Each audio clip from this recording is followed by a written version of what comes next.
प्रतिशोध, a revenge love story, भाग 29. स्पर्शला थोड्याच वेळात झोप लागली. युवराज अजून जागीच होता. त्याने तिचा फोन चेक केला आणि ते मेसेज बघितले. प्रायव्हेट नंबर होता आणि हे कुणी केलं असेल ते समजायला त्याला वेळ लागला नाही. तो खुनशी हसला. थँक्स वीर, तुझ्या या चीप वागण्याने स्पर्श माझ्या अजून जवळ आली. युवराज खुनशी हसत स्वतःशीच म्हणाला. फोन ठेवून त्याने स्पर्शला जवळ ओढून घेतलं आणि मिठी मारून बिलगून झोपला. आता पुढे. आज युवराजची महत्त्वाची मीटिंग होती. त्याच्या ध्येयाकडे तो आज पहिलं पाऊल टाकणार होता आणि ते म्हणजे कोणत्याही परिस्थितीत त्याला हा प्रोजेक्ट मिळवायचा होता. कारण फक्त एकच, वीरची बर्बादी. स्पर्श, माझी टाय सापडत नाही, युवी वार्डरोब उचकत म्हणाला. स्पर्श, युवी त्याला घाई होत होती. बोला. स्पर्श नुकतीच आंघोळ करून बाथरूम बाहेर आली होती. माझी टाय. युवीच्या हातात काहीतरी लागलं आणि ते बाहेर काढून तो मागे वळला. समोर उभ्या असलेल्या स्पर्शला बघून तो तसाच उभा राहिला. त्याची नजर तिच्यावर खेळली. अंगावर येलो रंगाची कुर्ती, व्हाईट सिगारेट पॅन्ट, केस टॉवेलमध्ये गुंडाळलेले आणि काही केस गालावर चिटकलेले, निळेशार डोळे, स्ट्रॉबेरीसारखे ओठ आणि तिच्या शरीराला येणारा शॉवर जेलचा सुगंध. युवी तिला बघून पुरता हिप्नोटाईज होऊन तिच्याकडे एकटक बघत होता. ती चालत त्याच्या जवळ आली. काय शोधताय? तिने वॉर्डरोबमध्ये बघितलं. युवी तिच्या आवाजाने भानावर येत. काय शोधताय? स्पर्श पुन्हा म्हणाली. टाय, युवी म्हणाला आणि त्याची नजर तिच्यावरून मात्र अजिबात हटली नव्हती. कोणती टाय? स्पर्श त्याच्या जवळ येत पुन्हा म्हणाली. ही काय? सापडली, युवी हात वर करून म्हणाला आणि ते पाहून स्पर्शने तिचे डोळेच मोठे केले. तिचे मोठे झालेले डोळे बघून तो विचारात पडला. ती अशी का बघते म्हणून त्याने त्याच्या हाताकडे बघितलं तर त्याच्या हातात तिचे आतील कपडे म्हणजे ब्रा होती. ते पाहून त्याचे डोळे तर बटाट्या एवढे मोठे झाले होते. स्पर्शने झटकन त्याच्या हातातून तिचे कापडे ओढून घेतले आणि त्याला पाठमोरी उभी राहिली. युवीला पण हे सगळं बघून विचित्रच वाटलं आणि तो पटकन तिच्यापासून दूर जाऊन उभा राहिला. पटकन शोधून दे ना यार, मला उशीर होतोय, युवी कचरत म्हणाला. आणि त्यानंतर तिने एक मरून कलरची टाय त्याला दिली. दोघेही आता एकमेकांकडे बघायला लाजत होते. तो घाईघाईत टाय बांधत होता पण त्याला ते धड जमत नव्हतं. शेवटी त्याची उडालेली धांदल बघून स्पर्शने त्याच्या हातावर हात ठेवले. त्याने चमकून तिच्याकडे पाहिलं आणि त्याचे हात खाली घेतले. तिने त्याची टाय बांधायला सुरुवात केली. युवी तिच्याकडेच बघत होता पण मध्येच तिला हसायला आलं आणि ती हसायला लागली. त्यावर युवी पण हसायला लागला. युवी जर आज ती टाय बांधून गेला असता तर, हा तिचा विचार डोक्यात येत होता. आता दोघीही एकमेकांमध्ये बघत हसत होते. त्याने तिच्या भोवती हातांचा विळखा घातला. तिनेही हसत त्याच्या छातीवर डोकं ठेवलं. हसताना तिच्या तोंडातून निघणारा तो गरम श्वास त्याला त्याच्या शर्टमधून सुद्धा जाणवत होता आणि त्यामुळे तो शहारला. त्याने लगेच तिच्या कमरेवरचे हात घट्ट केले आणि ते जाणवता स्पर्श हसता हसता एकदम शांत झाली. त्याने तसेच हात वर नेत तिच्या पाठीवर आणले आणि हळूवार फिरवत होता. त्याच्या तशा करण्याने ती लगेच शहारून गेली आणि डोळे मिटून घेतले. त्याने हळूच तिच्या केसांचा टॉवेल काढून खाली टाकला आणि तिचे लांब सुंदर रेशमी केस लगेच तिच्या पाठीवर येऊन विसावले. त्याने त्यांना हलकस तिच्या मानेवरून बाजूला करत त्यावर ओठ टेकवले. तिने लगेच तिचा खांदा चोरून घेतला. भैयासाहेब, रघुने दार नोक केलं आणि लगेच आत आला आणि स्पर्श दचकून आणि गडबडून बाजूला झाली. रॉंग टाईम रघु, युवी लूक देत दात आवळत म्हणाला. मला काय माहीत तुम्ही रोमांस करत होता, रघु ओशाळून म्हणाला. स्पर्श ते ऐकून अजूनच लाजून बाल्कनीत निघून गेली. ही माझी बेडरूम आहे इडियट, इथे मी तेच करणार ना, युवी त्याच्याकडे रोखून बघत म्हणाला. मग त्यासाठी डोअर लॉक करायची काही पद्धत असते की नाही भैयासाहेब? घरात छोटी छोटी मुलं आहेत, तुम्हाला कळायला नको? काय परिणाम होईल आमच्या बालमनावर हे सगळं पाहून, रघु नाटकी सूर लावून म्हणाला. स्पर्शला हे सगळं ऐकू जात होतं. शट आप, ती बॅग उचल आणि निघ, मी आलोच, युवी त्याला त्याच्या जोकवर वैतागत म्हणाला. निघतोय, लवकर या आणि राहिलेला रोमांस रात्री कंटिन्यू करा, रघु स्पर्शला बघून पुन्हा म्हणाला. गेट आउट, युवी पुन्हा वैतागत नजर रोखून त्याच्याकडे पाहत होता. जातोय जातोय, बाहों में चले आओ हो हमसे सनम क्या पर्दा. रघु गाणं गुणगुणत तिथून बाहेर निघून गेला आणि तो जाताच युवराजने गालात हसत केसातून हात फिरवला. तो टाय नीट करून वेस्ट कोस्ट घातला. स्पर्श अजूनही त्याला पाठमोरी उभी बाल्कनीत उभी होती. तिला आता त्याची अजूनच खूप लाज वाटत होती. मी निघालोय, युवीने पाठीमागून तिला आवाज दिला पण ती काही वळली नाही. मग युवी पुन्हा गालात हसला आणि रूम बाहेर निघून गेला. दरवाजा लागल्याचा आवाज आल्यावर स्पर्शने आत डोकावून पाहिलं तर तो नव्हता. तिने छातीवर हात ठेवून वाढलेले श्वास नॉर्मल केले आणि बेडवर आडवी झाली. तिला मघाचा प्रसंग आठवत होता आणि ती गोड लाजली. त्याचं तिच्यावर प्रेम आहे हे तर ती जाणून होतीच, पण तिच्याही मनात आता त्याच्याबद्दल गोड भावना निर्माण होऊ लागल्या आहेत हे तिच्या लक्षात यायला लागलं होतं. तितक्यात त्याच्या गाडीचा आवाज आला आणि ती पटकन उठून पुन्हा पळत बाल्कनीत गेली. युवराज नेमकाच गाडीत बसणार होता आणि त्याने वर नजर टाकली. ती येण्याशी आणि त्याने बाल्कनीत पाहण्याची एकच वेळ झाली.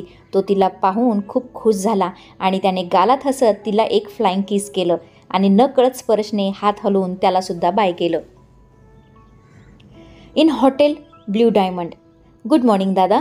युवराज साहिलला बघून त्याच्या जवळ येत म्हणाला. गुड मॉर्निंग युवराज. साहिलने त्याला लगेच मिठी मारली. दोघेही मीटिंगसाठी त्या हॉटेलमध्ये आले होते. स्पर्श कशी आहे? साहिलने त्याला मिठीतून बाजूला करत विचारलं. खूप छान. युवी हसून म्हणाला. जास्त त्रास तर देत नाही ना? साहिलने खट्ट्याळ हसत म्हणलं. जास्त काय नाही, सध्या शॉपिंग खूप सुरू आहे आणि भैयासाहेबांच्या क्रेडिट कार्डची सारखी लिमिट क्रॉस होत असते. रघु साहिलकडे बघून ओठ दाबून हसत म्हणाला. Oh really? मी समजावून सांगेन हा तिला. साहिल या गोष्टीवर थोडा चमकून म्हणाला. नाही दादा, हा काहीही बोलतोय. एवढं तर चालायचंच, युवी म्हणाला. अरे हो, पण इतका खर्च? साहिल त्यावर आश्चर्याने म्हणाला. बाबांची लाडकी सुनबाई आहे, कुणाची हिंमत त्यांना रोखायची? थोडंसं काही झालं की बाबा लगेच त्यांची बाजू घेऊन भैयासाहेबांना रागवतात. रघु पुन्हा हसत त्यांना पूर्ण काही घडलेला प्रसंग सांगत होता. अजून अल्लड आहे आमची स्पर्श, साहिल हसत म्हणाला. खूपच. युवीसुद्धा त्यावर होकारार्थी मान दर्शवत गालात हसला. बॉस, मीटिंग सुरू होते. पीटर त्यांच्या जवळ येत त्यांना इन्फॉर्मेशन देत होता. ओके दादा, चला मीटिंगला, युवराज साहिलला म्हणाला. बेस्ट ऑफ लक, साहिल त्याच्या पाठीवर थोपटत म्हणाला. पाठीमागून त्यांचं सगळं बोलणं वीर ऐकत होता आणि त्याला अजूनच खूप राग येत होता. ही डील तर मीच साईन करणार युवराज जहागीरदार. वीर खुनशी हसला आणि तोही मीटिंग रूममध्ये निघून गेला. सगळे बिझनेसमन आपापलं प्रेझेंटेशन घेऊन मीटिंगसाठी आले होते. एक एक करून त्यानंतर सगळ्यांचे प्रेझेंटेशन देऊन झाले. त्यात युवराज आणि वीरचे आयडिया आणि कॉस्ट जवळपास सेम होते. सगळ्यांना आता वाटत होतं की प्रोजेक्ट नक्की कुणाला मिळणार. युवराज शांत होता आणि वीर खूप कॉन्फिडंट वाटत होता, कारण 1-2 ठिकाणी त्याच्या फिगर्स युवराजच्या टेंडरपेक्षा अजूनच कमी होत्या. त्यामुळे त्यालाच हा प्रोजेक्ट मिळणार हे उघड होतं. मीटिंग जवळपास 3 तासापासून सुरू होती. सगळ्यांची टेंडर आणि प्रेझेंटेशन पाहून समोरच्या पार्टीने नाव अनाऊन्स केलं आणि ते नाव ऐकून वीरला जबरदस्त शॉक बसला, कारण प्रोजेक्ट ना वीरला मिळाला ना युवराजला. प्रोजेक्ट मिळाला साहिलच्या कंपनीला, ज्याच्याकडे वीरने दुर्लक्ष केलं होतं. युवराज वीरच्या चेहऱ्यावरील एक्सप्रेशन बघून खुनशी हसला. सगळे साहिलला कॉंग्रॅच्युलेशन्स देत होते. एक एक करून सगळे बाहेर निघून गेले. वीरसुद्धा रागाने चरफडत तिथून निघाला. कॉंग्रॅच्युलेशन्स करणार नाही का मिस्टर राठोड? युवराजचा पाठीमागून आवाज आला आणि वीर मागे वळला. प्रोजेक्ट तुम्हाला कुठे मिळाला आहे मिस्टर जहागीरदार? वीर कुत्सित हसला. पीटर, युवराजने आवाज देत पीटरला बोलावलं. Yes boss. पीटर एक फाईल घेऊन त्याच्यासमोर उभा राहिला. रीड, युवराज वीरला म्हणाला. वीरने फाईल पाहिली आणि वाचून रागाने लालबुंद झाला. त्यात साहिलने कंपनीचे स्पर्शच्या नावाचे शेअर युवराजला दिल्याने तो साहिलच्याही कंपनीचा आता मालक बनला होता. दोन्ही कंपन्या माझ्या आहेत. आता कॉंग्रॅच्युलेशन्स म्हणू शकतोस, युवराज खुनशी हसत वीरला म्हणाला. कॉंग्रॅच्युलेशन्स? बायकोची प्रॉपर्टीसुद्धा मिळाली? वीर त्याला टोमणा मारत म्हणाला. बायको माझी, मग त्या अर्थाने तिचं सगळं माझं आणि माझं सगळं तिचं. तुला काय वाटलं माझे एम्प्लॉईला लालूच देऊन माझं प्रेझेंटेशन चोरून टेंडर बनवशील आणि मला कळणारही नाही? युवराज कुत्सिकपणे हसत म्हणाला. वीर रागाने त्याच्याकडे बघत होता. मला कसं कळलं हाच विचार करतोयस ना? अरे बाळा, मीच त्याला तुझ्याकडे पाठवलं होतं. तो तुझ्याकडून इन्फॉर्मेशन घेऊन मला दिली आणि मी साहिल देशमुखला नवीन प्रेझेंटेशन बनवून दिलं, युवराज खुनशी हसत म्हणाला. यानंतर तुला एकही टेंडर असं खोटारडेपणाने घेऊ देणार नाही. So be careful. जे काही करायचं आहे ते स्वतःच्या हिमतीने कर, समजलं? असं म्हणून युवराज तिथून निघाला, पण लगेच वळून पुन्हा त्याच्याकडे आला. रिमेंबर वन थिंग, स्पर्श फक्त माझी आहे. तिला कसं हँडल करायचं मला चांगल्या प्रकारे माहीत आहे. त्यामुळे चीफ फोटो पाठवणे बंद कर. माझ्यात आणि तिच्यात अजिबात काही गैरसमज निर्माण झाला नाही. उलट ती माझ्या अजूनच जवळ आली. जेलसी ही प्रेम व्यक्त करण्याची भावना आहे आणि यावरून ओळखून घे की स्पर्श माझ्यावर किती प्रेम करते. युवराज त्याच्या डोळ्यात डोळे घालून खिशात हात घालून म्हणाला आणि त्यानंतर डोळ्यावर गॉगल चढवून तिथून निघून गेला. माझ्याशी डबल गेम खेळतो काय? असं म्हणत वीरने त्याच्या केबिनमधील सगळं सामान अस्ताव्यस्त करायला सुरुवात केली. त्याने रागाच्या भरामध्ये जवळपास सगळ्या फाईल्स फ्लॉवर पॉट जमिनीवर आदळून पसरवले होते आणि तितक्यात त्याचा फोन वाजला. त्याला भेटण्यासाठी बाहेरची काही लोक आले होते जे त्याच्या बिझनेसमध्ये छोटे मोठे पार्टनर होते. त्यांनी वीरशी त्यांची पार्टनरशिप कॅन्सल केली होती. कारण होतं युवराजने हा प्रोजेक्ट मिळवण्याअगोदरच त्या सगळ्यांना कॉन्फिडन्समध्ये घेऊन त्यांना स्वतःच्या बिझनेसमध्ये सामील करून घेतलं होतं. हे ऐकून वीर अजूनच चिडला आणि त्याने रागात एक नंबर डायल केला. मला वाटतं युवराज जहागीरला आपल्याबद्दल सगळं माहीत आहे, त्यामुळेच तर तो इतका तयारीने गेम खेळतोय. पत्ता लाव, त्याची बहीण शुद्धीवर आली नाही तर ना, वीर म्हणाला. येस बॉस, फोनवर समोरील व्यक्ती म्हणाली. त्यानंतर फोन कट करून वीर सिगरेट ओढत हवेत धूर सोडत त्याच्या केबिनमध्ये विचार करत बसून होता आणि त्याचा इच्छित फोन लगेच आला. बोल, वीर फोन कानाला लावून म्हणाला. बहीण अजून हॉस्पिटलमध्ये पडून आहे. तिचं मोठं ऑपरेशन होणार आहे. त्यासाठी त्याने खास डॉक्टर बोलावले आहेत. या ऑपरेशननंतर कदाचित गीता जहागीरदार पूर्वीप्रमाणे बरी होऊ शकते किंवा कायमची. समोरील व्यक्ती बोलत बोलतच थांबली. तिच्या ठीक होण्याचे किती चान्सेस आहेत? वीरने समोरील व्यक्तीला पुन्हा विचारलं.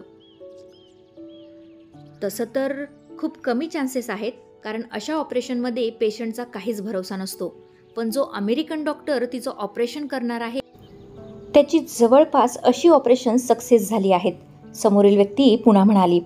तो डॉक्टर गीतापर्यंत पोचण्याआधीच गीता वर पोचली पाहिजे, समजलं तुला? वीर म्हणाला. अवघड आहे. युवराजने पूर्ण हॉस्पिटलमध्ये त्याची माणसं ठेवली आहेत, समोरील व्यक्ती म्हणाला आणि फोन कट झाला आणि आता वीर जास्तच टेन्शनमध्ये आला. त्याला अशी व्यक्ती हवी होती जी त्याला आता गीतापर्यंत पोचेल. स्पर्शला याबद्दल बोलून फायदा नव्हता, कारण युवी स्पर्शपर्यंत आता त्याला पोचू देणार नाही हे माहीत होतं त्याला. तो सिगारेटचा धूर हवेत सोडत विचार करत होता. त्याने युवराजच्या फॅमिली मेंबर्सची फाईल ड्रॉवरमधून बाहेर काढली आणि वाचत होता. फाईल बघता बघता त्याची नजर निशाच्या फोटोवर पडली आणि त्याला लगेच गीताचं बोलणं क्लिक झालं. तिच्याकडून त्याने निशा आणि युवराजबद्दल बरंच ऐकलं होतं. सो मिस निशा, तुम्हाला तुमच्या युवीकडे आता परत यायचं आहे, असं म्हणून वीर क्रूर हसला. त्याने लगेच लॅपटॉप उघडून तिला सर्च केलं. ती डॉक्टर असल्याने नेटवर तिच्याबद्दल लगेच त्याला माहिती मिळाली. ती ज्या हॉस्पिटलमध्ये MS करत होती त्याने तिथून तिचा कॉन्टॅक्ट नंबर पण मिळवला आणि त्या नंबरवर काही फोटो मेसेजद्वारे पाठवून दिले. द रिअल गेम स्टार्ट्स नाव, वीर फोनकडे बघत क्रूर हसत म्हणाला. काही दिवस असेच गेले. दिवसभरात असणाऱ्या मीटिंग, फोन कॉल्स यामुळे युवराज रोज खूप थकत होता. आता त्याची जिम्मेदारी डबल झाली होती. साहिलसोबत त्याची कंपनी हँडल करणं, सोबत स्वतःचा बिझनेसही बघणं त्याची तारेवरची कसरत होत होती. घरी येण्यास रोज उशीर व्हायचा आणि त्यामुळे कधीकधी स्पर्श तो येईपर्यंत झोपूनही जायची. माई आत्या त्याला यावरून बोलायच्या, पण त्याचाही नाईलाज होता. युवी बाळा, तुझं नवीन लग्न झालं आहे, त्यात तू असं उशिरा घरी येणं बरोबर नाही. सुनबाईला काय वाटत असेल? हल्ली तू अजिबात तिच्याशी बोलत सुद्धा नाहीस, आजी म्हणाली. आजी, असं काही नाही. 2 कंपन्या सांभाळणं नॉट अ जोक, युवराज म्हणाला. मान्य आहे, पण यात घराकडे दुर्लक्ष करून कसं चालेल बाळा? आत्यासुद्धा त्याला समजावत म्हणाली. तिने कंप्लेन केली का तुम्हाला? युवराजने काळजीने त्यांना विचारलं. नाही रे बाळा, तुझी वाट बघत असते, समजतं आम्हाला. आमच्याशी बोलून बोलून तरी किती बोलणार ना, आजी म्हणाली. संडेला तिला बाहेर घेऊन जातो, मग तर झालं, युवराज म्हणाला. हां, आजी आत्या खुश झाल्या. संडे आला आणि माईने दोघांनाही एकत्र वेळ घालवता यावा म्हणून बाहेर पाठवून दिलं. आपण कुठे जातोय? स्पर्श खुश होत म्हणाली. अलिबागला, युवी म्हणाला. वाव, अलिबाग? स्पर्श खूप खुश झाली. युवी म्हणाला आणि त्यानंतर दोघेही बोलत बोलत अलिबागला पोहोचले. वॉचमनने गेट उघडला आणि युवराजने गाडी आत घेतली. स्पर्श खूप कुतूहलाने सगळीकडे बघत होती. चारी बाजूंनी मोठी नारळाची, आंब्याची झाडं आणि मध्यभागी एक टुमदार छोटासा बंगला. थोड्याच अंतरावर असणारा समुद्र किनारा खूप सुंदर दिसत होतं सगळं. दोघेही आत आले. ते येणार म्हणून बंगला छान साफ करून ठेवला होता. आत सगळीकडे सुंदर असं फर्निचर, क्लासी पेंटिंग, सगळीकडे व्हाईट पडदे, खूप शांत आणि सुंदर होतं सगळं. स्पर्श सगळीकडे फिरून खूप कुतूहलाने पाहत होती. आवडलं? युवी तिच्या मागून येत म्हणाला. खूप सुंदर आहे. तुमचा आहे हा फार्म हाऊस? स्पर्शने विचारलं आणि त्याने नाहीमध्ये मान डोलावली. मग? स्पर्शने विचारलं आणि तो 2 पावले तिच्या जवळ येत म्हणाला, आपला. त्यावर स्पर्श हसली. तू फ्रेश होऊन घे, आपण बाहेर जाऊया, युवी म्हणाला. हो. स्पर्श वर पायऱ्या चढत होती आणि मध्येच थांबली. कुठे फ्रेश हो? स्पर्श म्हणाली. वर सगळ्या बेडरूम आहेत, कुठेही फ्रेश हो, युवराज म्हणाला. ठीक आहे. स्पर्श असं म्हणून वर निघून गेली. ती एका रूममध्ये जाऊन फ्रेश झाली आणि केस सावरून थोडा चेहऱ्याला टचअप देऊन पुन्हा खाली आली. युवराज तिचा वेट करत खालीच फोनवर बोलत होता. ती त्याच्या जवळ आली आणि त्याने हसून तिच्याकडे पाहिलं आणि फोन बंद करून उभा राहिला. निघायचं? युवी स्पर्शने होमध्ये मान डोलावली. दोघे लगेच बाहेर फिरायला निघून गेले. युवीने तिला अलिबागमधील फेमस पॉईंट्स दाखवले. स्पर्शने प्रत्येक ठिकाणी खूप सारे फोटोज क्लिक केले. तिला तिथलं वातावरण, बीच बघून खूप छान वाटत होतं. मग दोघेही छान बोलत सगळीकडे हातात हात घालून फिरत होते. स्पर्श युवीसोबत खूप कम्फर्टेबल झाली होती. तिला त्याचा स्वभाव, त्याची काळजी घेणं खूप आवडायला लागलं होतं. त्यामुळे ती आता त्याच्यासोबत बिनधास्तपणे वावरत होती. तिला त्याच्यासोबत जाण्यात आता अजिबात भीती वाटत नव्हती, तर सेफ वाटत होतं. एका ठिकाणी फोटो घेत असताना स्पर्शचा पाय साडीत अडकल्याने ती खाली पडली होती. तिथे माती ओली असल्याने तिची साडी खराब झाली. लागलं का? युवी काळजीने म्हणाला. नाही, पण माझी साडी. स्पर्श चिखल लागलेल्या साडीकडे इशारा करत म्हणाली. डोंट वरी, समोर रोडवर बरीचशी शॉप्स आहेत, युवी म्हणाला. दोघेही तिथून निघून गेले. स्पर्श गाडीतच बसून होती. युवराजने एका शॉपमध्ये जाऊन तिच्यासाठी एक ड्रेस घेतला. हे घे, युवराज तिच्याकडे शॉपिंग बॅग देत म्हणाला. थँक्स, स्पर्श हसून म्हणाली. तुला भूक लागली असेल ना, काही खाऊया, युवराज गाडी स्टार्ट करत म्हणाला. नाही, नको, अगोदर मला ही साडी चेंज करायची आहे, स्पर्श म्हणाली. ठीक आहे, मी जेवण फार्म हाऊसवरच बोलावतो, युवराज म्हणाला आणि तिने होमध्ये मान डोलावली. थोड्याच वेळात मग दोघेही फार्म हाऊसवर आले. स्पर्श ड्रेसची बॅग घेऊन वर बेडरूममध्ये निघून गेली. प्रवास आणि नंतर फिरल्यामुळे स्पर्श जाम थकली होती. त्यामुळे तिने सरळ बाथरूममध्ये घुसून गरम पाण्याचा शॉवर ऑन केला. आंघोळ करून अंगावर टॉवेल गुंडाळून ती बाहेर आली. तिने बेडवर ठेवलेली शॉपिंग बॅग घेतली आणि त्यातून ड्रेस बाहेर काढून त्या ड्रेसला निरखून पाहत होती. ड्रेस बघून तिचे डोळेच मोठे झाले. त्याने तिच्यासाठी फ्रॉक स्टाईल सुंदर असा वन पीस घेतला होता, जो गुडघ्याच्या थोडासा वर होता. युवराजने हा ड्रेस आणला माझ्यासाठी, ती त्या ड्रेसकडे बघत आश्चर्याने म्हणाली. देवा, हा ड्रेस किती छोटा आहे, मी कसा घालू, स्पर्श पुन्हा मनाला म्हणाली. पण तिच्याकडे आता तो ड्रेस घालण्याखेरीज कोणताही पर्याय नव्हता, कारण शॉवर घेताना तिची पूर्ण साडी ओली झाली होती. तिने कसा बसा तो ड्रेस घातला आणि स्वतःला आरशात पाहिलं. तिच्या गोऱ्यापाना अंगावर तो डार्क नेव्ही ब्ल्यू कलरचा वन पीस अगदी उठून दिसत होता. युवी फ्रेश होऊन तिच्या रूममध्ये आला आणि तिला त्या वन पीसमध्ये बघून हँगच झाला. निळे निळे डोळे आणि निळा वन पीस, त्यात तिचं गोरंपान रूप, खूप अट्रॅक्टिव्ह दिसत होती ती. बॅक साईडचा गळा बराच डीप असल्याने तिची त्यातून गोरी पानपाट त्याला दिसत होती. त्याची चाहूल लागताच ती मागे वळली. एकदम परफेक्ट आणि हवं त्या ठिकाणी भरलेलं तिचं रसरशीत शरीर पाहून आता त्याला त्याच्या भावना उफाळून वर येत होत्या. आत्ता जावं आणि तिला लगेच मिठीत घेऊन करकचून सगळीकडे किस करावं असं त्याला वाटायला लागलं. तो एकटक अनिमिष नजरेने तिलाच पाहत होता. किती हॉट दिसते, आज माझा नक्कीच जीव घेणार आहे ही, युवी मनात म्हणाला. त्याची नजर पूर्णपणे तिच्यावर खिळली होती. तीही लाजली. तिने शॉर्ट वन पीस तर खूपदा घातलेले होते, पण ते गुडघ्याच्या खाली असायचे. कमी लेंथ असलेले शॉर्ट वन पीस आनंदीने तिला कधी घालूच दिले नसते. त्याची अनिमिष नजर बघून ती पटकन त्याला पाठमोरी झाली आणि खाली मान घालून उभी राहिली. तिची पाठीमागची चेन थोडी खाली सरकली होती. तिने हुक नीट नव्हतं लावलं ना, म्हणून चेन खाली सरकत होती. युवी हळूच तिच्या जवळ गेला. तो जवळ आला आहे हे समजलं तिला. तिचं काळीज धडधडत होतं. त्याने हळूच तिच्या उघड्या पाठीवरून त्याच्या हाताची बोटे फिरवली आणि स्पर्शने पाठ चोरून घेतली. त्याने गालात हसत तिच्या ड्रेसची चेन वर ओढली. त्याच्या बोटांचा थंडगार स्पर्श तिला सहन होत नव्हता. तिने झटकन मागे वळून त्याला मिठी मारली. त्यानेही त्याचे हात तिच्या कमरेभोवती ठेवले. दोघेही एकमेकांच्या मिठीत उभे होते. त्यांची प्रेमाची गाडी आता हळूहळू पुढे चालली होती. स्पर्श, युवी म्हणाला, कॅन आय किस यू? युवी हळूच तिच्या कानाशी झुकत सेडेक्टिव्ह व्हॉईसमध्ये म्हणाला. ती आता अजूनच लाजली आणि त्याच्यापासून दूर होत त्याला पाठमोरी उभी राहिली. युवी तिच्या मागे जात तिला पाठीमागून मिठी मारली. तिने भीतीने ड्रेस हातात गच्च पकडला. मुझको बरसात बना लो, एक लंबी रात बना लो, अपने जज्बात बना लो जाना. त्याने तिच्या हातावर हात ठेवून घट्ट दाबले आणि नंतर तिच्या पोटावर फोल्ड केले. त्याने तिच्या उघड्या खांद्यावर ओठ टेकवले. तिने शहारून खांदा चोरून घेतला. मुझको अल्फाज बना लो, दिल की आवाज़ बना लो, गहरा सा राज बना लो जाना. मग त्याने तिच्या मानेवर ओठ टेकवले आणि ती अजूनच शहारली. त्याने तिला स्वतःकडे वळवून तिचा चेहरा हाताच्या उंजळीत घेतला. ती त्याच्याकडे बघत होती. तोही तिच्या नोळ्या डोळ्यांत हरवला होता. नशा हूँ मैं, बहकने दो मेरे कातिल, मुझे जीने का हक तो दो, मुझको बरसात बना लो, एक लंबी रात बना लो, अपने जज्बात बना लो जाना. तो हळूच तिच्या ओठांवर झुकला आणि तिने डोळे बंद केले. थोडासा अंतर पार करायचं बाकी होतं. ती अचानक डोअर बेल वाजली. स्पर्शने दचकून डोळे उघडले. युवी पण तिच्यापासून लगेच बाजूला झाला. Wrong timing. युवी पुलपुटला आणि रूम बाहेर पडला. ती गालात हसली आणि साडी वॉश करून बाल्कनीत पसरवली. अशा ड्रेसमध्ये घरी जाणं तिला संकोच वाटत होतं. ती खाली आली. युवी जेवण लावत होता. जेवण आलं होतं, युवराज उसासा सोडत म्हणाला. ती त्याच्या जवळ आली. दोघांनी छान जेवण केलं. अजून निघायला वेळ होता. त्याला खूप वाटत होतं की तो राहिलेला किस पूर्ण करावा, पण ती फोनमध्ये काढलेले त्यांचे फोटो बघत बसली होती. त्यामुळे त्याने ओठांवर आलेले शब्द तसेच आत ठेवले.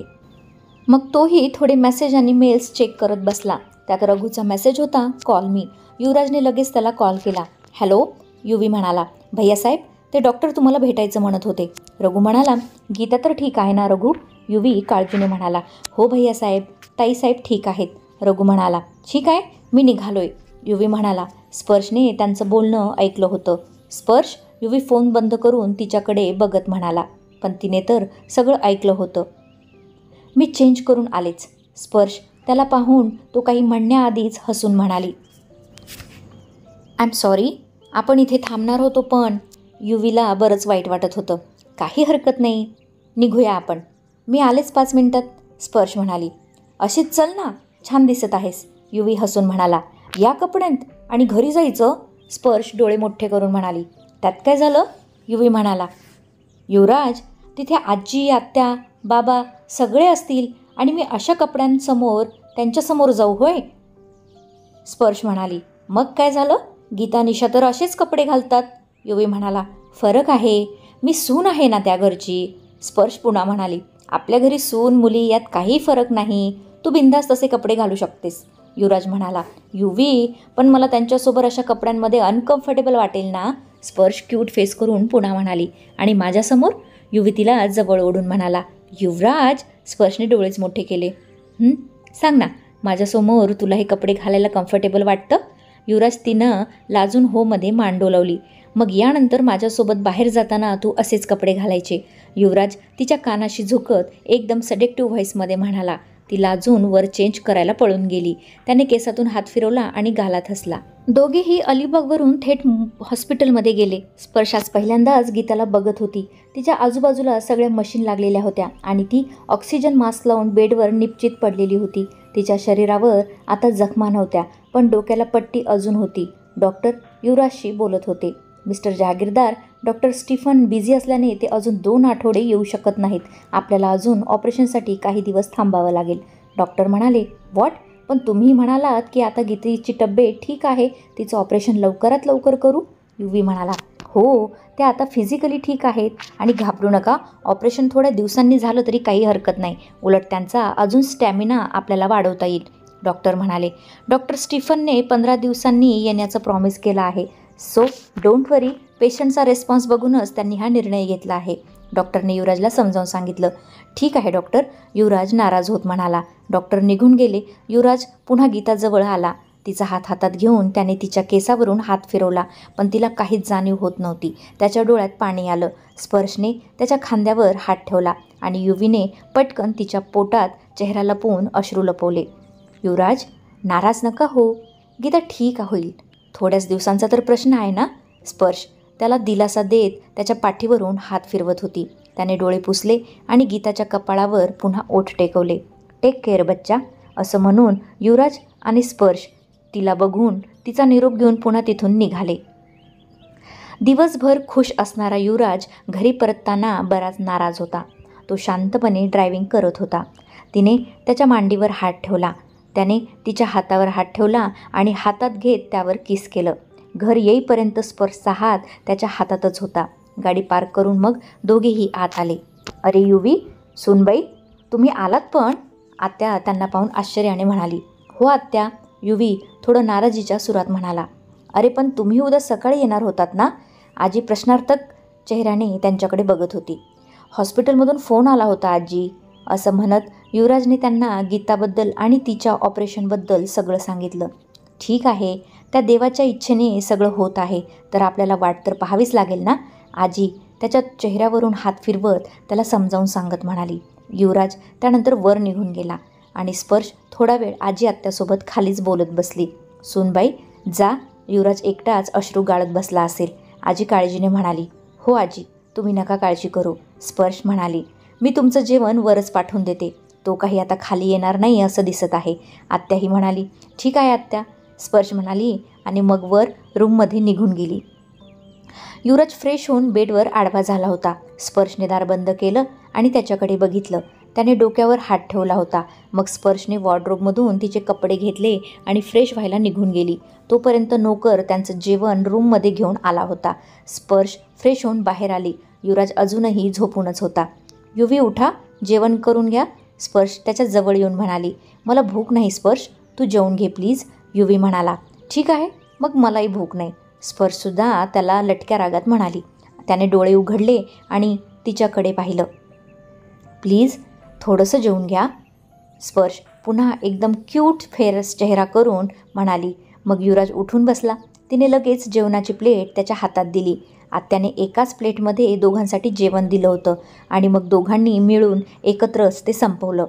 प्लेट बाजूला ठेवून स्पर्श त्याच्या बाजूला येऊन पुन्हा बसली. त्याने लगेच तिच्या मांडीवर डोकं ठेवलं. ती त्याच्या केसातून हात फिरवत होती. गीता खूप लहान होती तेव्हा मॉम आम्हाला सोडून गेली. गीता माझ्यासाठी सगळं काही आहे स्पर्श, तिला काही झालं तर मी, युवराज भाऊक होत म्हणाला. काही नाही होणार तिला, ती नक्कीच ठीक होईल. तुमच्यासारखा भाऊ पाठीशी असताना तिला काहीही होणार नाही, स्पर्श त्याला समजावत म्हणाली. आणि मग युवी तसाच तिच्या मांडीवर डोकं ठेवून पडून होता आणि ती त्याला थोपटत होती. बोलता बोलता दोघांनाही तशी झोप लागली. सकाळी जेव्हा युवराजला जाग आली तेव्हा तो तिच्या मांडीवर झोपला हे त्याच्या लक्षात आलं. त्याने स्पर्शकडे बघितलं. ती तशीच बसल्या जागी बेडला टेकून झोपली होती. तो गालात हसला आणि हळूच उठून तिला बेडवर नीट झोपवलं. मग तिच्या कपाळावर ओठ टेकून तो लगेच फ्रेश व्हायला निघून गेला. शॉवरच्या आवाजाने स्पर्शसुद्धा जागी झाली. तिने आळोखे पिळोखे देत आळस झटकला आणि बेडवर उठून बसली. युवराज नेहमीसारखा ट्रॅक पॅन्टवरच डोकं पुसत बाथरूममधून बाहेर आला. गुड मॉर्निंग, युवराज स्पर्शकडे बघून गोड स्माईल देऊन म्हणाला. गुड मॉर्निंग, स्पर्शसुद्धा गोड स्माईल देत त्याला पाहून हलकी हसली. मी ऑफिसला निघालोय, पीटरचा फोन आला होता, युवराज आरशात पाहून त्याचे केस पुसत तिला म्हणाला. आणि नाश्ता, स्पर्श म्हणाली. ऑफिसमध्ये खाईन काहीतरी, डोंट वरी, युवराज अंगावर कपडे चढवत तिला पाहून हसत म्हणाला. ठीक आहे, मी आले शॉवर घेऊन, स्पर्श म्हणाली. आरामात ये, मी आहे खाली, युवी म्हणाला. स्पर्श बाथरूममध्ये गेली आणि युवराज त्याचा आवरून खाली आला. मग स्पर्शसुद्धा आवरून पायऱ्या उतरत खाली येत होती आणि समोरचा चाललेला सीन बघून तिचे पाय जागीच थांबले. एक मुलगी युवराजच्या गळ्याला पडून त्याच्या चेहऱ्यावर किस करत होती. नवरोबा, I miss you very much. ती ज्या पद्धतीने युवराजला मिठी मारत होती ते पाहून स्पर्शला कसं तरी झालं. वरून ती त्याला नवरोबा म्हणत होती. निशा, स्टॉप इट प्लीज. युवराज वैतागत म्हणाला. नो, इतक्या दिवसानंतर भेटलोय तर बायकोला चांगली कडकडून मिठी मारायची सोडून तू थांब म्हणतोयस. निशा हसत होती. नयको, नवरा, हा काय प्रकार आहे? स्पर्श गोंधळून त्यांच्याकडे बघत होती. रघुने पायऱ्यांवर उभ्या असलेल्या स्पर्शकडे बघितलं आणि युवराजला खुणावलं. युवीने नजर पायऱ्यांवर केली तर स्पर्श आश्चर्याने त्यांना बघत होती. To be कंटिन्युअड. श्रोते हो, याच्या पुढील भागाचं वाचन आपण येणाऱ्या पुढील भागात करूया. पण त्याआधी या भागावर सगळ्यांनी कमेंट्स आणि लाईक द्यायला अजिबात विसरू नका. तसेच स्टोरी आवडत असेल तर तुमच्या मित्रांसोबतही तुम्ही शेअर करू शकता. चला तर मग आता इथेच थांबूया. भेटूया पुढील भागात. तोपर्यंत धन्यवाद.